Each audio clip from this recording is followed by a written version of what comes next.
వి gold trusted gold buyers మీరు తాకట్టు పెట్టిన బంగారాన్ని విడిపించి ఈ రోజు ఉన్న మార్కెట్ ధరకు కొనబడును.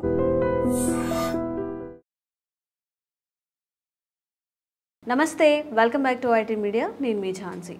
ఇన్వెస్ట్మెంట్స్ చేయాలి అన్నప్పుడు ఈక్విటీ ఫండ్స్ చూస్ చేసుకోవాలా, డెబ్ట్ ఫండ్స్ చూస్ చేసుకోవాలా, ఎందులో ఏది చూస్ చేసుకుంటే మనకి మంచి రిటర్న్స్ వచ్చే అవకాశం ఉంటుంది. ఈ కాన్సెప్ట్ తెలుసుకునే ప్రయత్నం చేద్దాం. ప్రస్తుతం అంతా ఉన్నారు ఆంఫర్డ్ registered mutual fund distributor Srinivas Reddy గారు. నమస్తే సార్. నమస్తే అండి. సార్, అసలు ఈక్విటీ ఫండ్లో చేస్తే రిటర్న్స్ మంచిగా ఉంటాయా, డెబ్ట్ ఫండ్స్లో చేస్తే ఉంటాయా? ఒక చిన్న బ్రీఫ్, అసలు ఈక్విటీ ఫండ్కి డెబ్ట్ ఫండ్కి ఉన్న తేడా ఏంటి, ఈ రెండింటికి ఉన్న రిలేషన్ ఏంటి? యాక్చువల్గా మేడం, మీరు అడిగిన ఇది బేసిక్ క్వశ్చన్. మ్యూచువల్ ఫండ్లో ఈక్విటీ ఫండ్స్ అంటే ఏముంది? మీరు అడిగిన క్వశ్చన్లోనే ఈక్విటీ అని ఉంది. అంటే మనం వెళ్ళి కంపెనీస్లో ఉన్న షేర్ హోల్డింగ్స్లో ఇన్వెస్ట్మెంట్ చేస్తున్నాం, అంటే మనం ఆ కంపెనీలో భాగస్వామ్యం అవుతున్నాం. ఈక్విటీలో. డెట్లో ఏం చేస్తున్నాం అంటే మన మనీని వేరే వాళ్ళకి లెండింగ్ ఇస్తున్నాం, అప్పిస్తున్నాం. ఈక్విటీలో బాగా రిస్క్ ఉంటుంది, డెట్లో ఏమీ రిస్క్ ఉండదు అని మనం ఏదైతే మనకి ఒక నమ్మకం ఉందో అది కూడా అపోహ మాత్రమే. ఈక్విటీలో ఏదైతే ఈక్విటీ రిస్క్ ఉంటుందో డెట్లో కూడా రిస్క్ ఉంటుంది. ఎందుకంటే డెట్లో ఏం రిస్క్ ఉంటుంది అంటే ఎవరైనా డిఫాల్ట్ రిస్క్ అంటాం. ఎవరైనా మనం ఒక పర్సన్కి ఒక కంపెనీకి మనం కొంత అమౌంట్ ఇచ్చినప్పుడు అతను రీపేమెంట్ చేయలేకపోయాడు అనుకోండి, అక్కడ కూడా రిస్క్ ఉంటుంది. దాన్ని బట్టే మన రిటర్న్ అనేది విజువలైజ్ అవుతూ ఉంటుంది మన పోర్ట్ఫోలియోస్లో. అందుకని అంటే ఈక్విటీనా డెట్ అంటే మీ రిస్క్ టేకింగ్ కెపాసిటీని బట్టి మనం అర్థం తీసుకోవాలి. అంటే బేసిక్గా ఒక 1 year 2 years కోసం అయితే మేము ఎక్కువ మందికి డెట్ ఫండ్స్ రికమెండ్ చేస్తూ ఉంటారు. అట్లా కాదు 3+ years ఉంది, నేను 5 years హోల్డ్ చేయగలుగుతా, 7 years హోల్డ్ చేయగలుగుతా, నా రిటర్న్స్ ఎక్కువ రావాలి అన్న వాళ్ళకి ఓన్లీ ఈక్విటీ ఫండ్సే సజెస్ట్ చేస్తూ ఉంటారు. అట్లా కాకుండా combination of debt and equity. ఎవరైతే నాకు కొంచెం రిటర్న్ ఎక్కువ రావాలి, ఈక్విటీ మార్కెట్లో ఉన్నంత వాలటిలిటీ నా ఫండ్లో కనపడకూడదు అనుకున్న వాళ్ళకి ఈక్విటీ అండ్ డెట్ కాంబినేషన్తో రకరకాల ఫండ్స్ ఉన్నాయి. బ్యాలెన్స్డ్ అడ్వాంటేజ్ కేటగిరీ అంటాం. ఈక్విటీలో 80% వెళ్ళొచ్చు, అవసరమైతే డెట్లో కూడా 80% వెళ్ళొచ్చు. అలాంటి సినారియోస్లో కంపెనీస్ ఎలా మేనేజ్ చేస్తాయి అంటే ఫండ్స్ని ఈక్విటీ పోర్షన్ బాగుందనుకోండి, ఈక్విటీ వాల్యుయేషన్ బాగుంటే ఈక్విటీలో పర్సంటేజ్ ఆఫ్ ఇన్వెస్ట్మెంట్ పెరుగుతూ ఉంటుంది, డెట్లో డిక్రీజ్ చేసుకుంటూ వస్తాడు. డెట్ మార్కెట్ బాగుంది, ఈక్విటీ మార్కెట్ హైయర్ సైడ్ వాల్యుయేషన్స్లో ఉంది అనుకున్నప్పుడు డెట్ అలొకేషన్ పెంచుకుంటూ వస్తాడు. ఇలాంటి బ్యాలెన్స్ అడ్వాంటేజ్ కేటగిరీలో ఇన్వెస్ట్ చేయొచ్చు. అది కాకుండా బ్యాలెన్స్డ్ ఫండ్స్ అని ఉంటాయి. మినిమం 65% మీరు ఈక్విటీలో ఇన్వెస్ట్ చేయాలి, మిగతా రెస్ట్ ఆఫ్ ది అమౌంట్ మాత్రమే మీకు డెట్లో కానీ మిగతా ఇన్స్ట్రుమెంట్స్లో ఇన్వెస్ట్ చేయొచ్చు అనే కాన్సెప్ట్తో కొన్ని ఫండ్స్ ఉన్నాయి. అట్లాగే అసెట్ అలికేటర్ ఫండ్స్ అని ఉంటాయి. మల్టీ అసెట్ ఫండ్ కానీ అసెట్ అలికేటర్ ఫండ్స్ కానీ ఉంటాయి.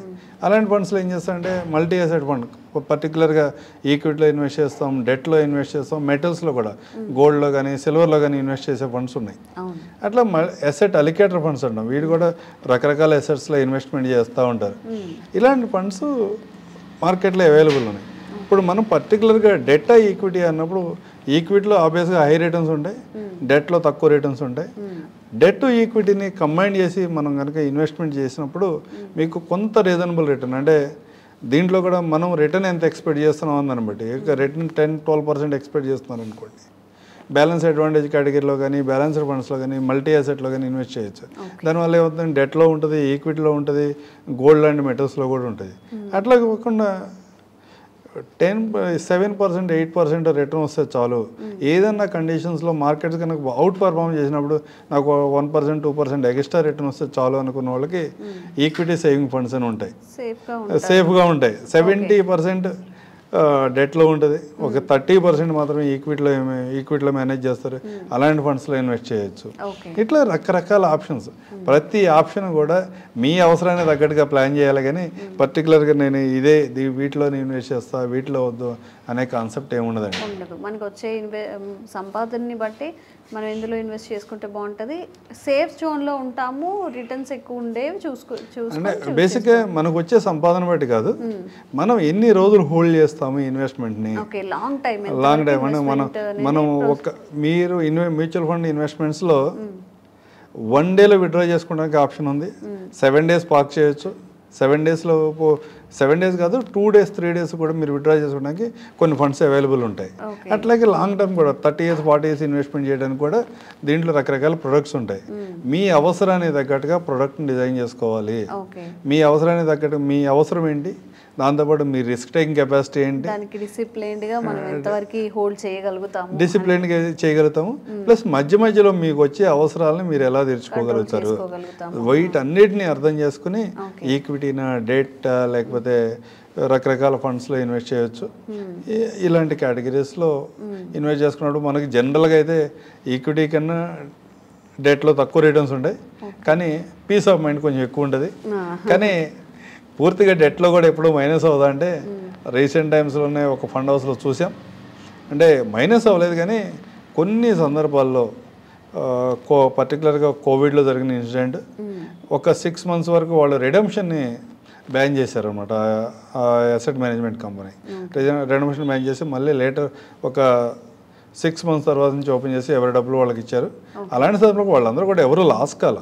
కానీ ఈ 6 monthsలో వాళ్ళకి ఏమైనా అవసరం వచ్చినప్పుడు ఇట్లాంటి రకరకాల ఆప్షన్స్ మ్యూచువల్ ఫండ్లో ఉంటాయి. మీ అవసరానికి తగ్గట్టుగా మీ రిస్క్ టేకింగ్ కెపాసిటీని బట్టి దాన్ని బట్టి ప్లాన్ చేసుకోవాలి. కానీ డెట్ మ్యూచువల్ ఫండ్లో అసలు ఏమీ రిస్క్ ఉండదు, ఈక్విటీ మార్కెట్లో అయితే రిస్క్ ఉంటుందనే అపోహ కానీ, లేదా ఈక్విటీలో బ్రహ్మాండమైన రిటర్న్స్ వస్తాయి షార్ట్ టర్మ్లో కూడా అనే ఎక్స్పెక్టేషన్స్ కానీ పెట్టుకోవాలి. ఓకే, సో అంటే టెంప్ట్ అవ్వకూడదు, వాళ్ళు ఎవరో చేశారు వీళ్ళు ఎవరో చేశారని కాకుండా కొంచెం మన రిక్వైర్మెంట్స్ ఏంటి, మన గోల్స్ ఏంటనే చూసుకొని చేసుకుంటే ఎవరి ప్లాన్ వాళ్ళదండి. ఎవరి ప్లాన్ వాళ్ళదే. అంటే 2 ఫ్రెండ్స్ ఉన్నారు అనుకుందాం. 2 ఫ్రెండ్స్, ఒక ఫ్రెండ్ ఒక ఏదో ఎక్కడికి వెళ్ళి మంచి ఇన్వెస్ట్మెంట్ చేశాడని రెండో ఫ్రెండ్ కూడా వెళ్ళి ఏదో లోన్ తీసుకుని ఇన్వెస్ట్మెంట్ చేస్తే ఏదైనా అన్సర్టనిటీ వచ్చినప్పుడు ఫస్ట్ పర్సన్ మేనేజ్ చేయగలుగుతున్నాడు, రెండో పర్సన్ డెట్లోకి వెళ్ళిపోతాడు. అంటే మీ ఫైనాన్షియల్ స్టేటస్ని బట్టి, మీ రిస్క్ టేకింగ్ కెపాసిటీని బట్టి, మనకుండే ఫ్యూచర్ అవసరాలను బట్టి మాత్రమే ఇన్వెస్ట్మెంట్ చేయగలగాలి. ఓకే, సో ఇది డెప్ట్ ఫండ్స్ అయినా ఈక్విటీ ఫండ్స్ అయినా కానీ చూసీగా ఉండాలి. మనకి ఏది సూట్ అవుతుంది, మనం ఎంతకాలం హోల్డ్ చేయగలుగుతాం, ఈ పారామీటర్స్ని బేస్ చేసుకొని మన ఇన్వెస్ట్మెంట్ అనేది ఉండాలి. సో తప్పకుండా ఇంకా మీకు ఎలాంటి డౌట్స్ ఉన్నాయి, మ్యూచువల్ ఫండ్స్లో ఇన్వెస్ట్మెంట్ చేయాలి అనుకున్నప్పుడు చాలా డౌట్స్ వస్తూ ఉంటాయి. కామెంట్స్ రూపంలో తెలియజేయండి, తప్పకుండా మీ క్వశ్చన్ అనేది క్లారిఫై చేసే ప్రయత్నం చేస్తాం. Thank you sir. Thank you అండి.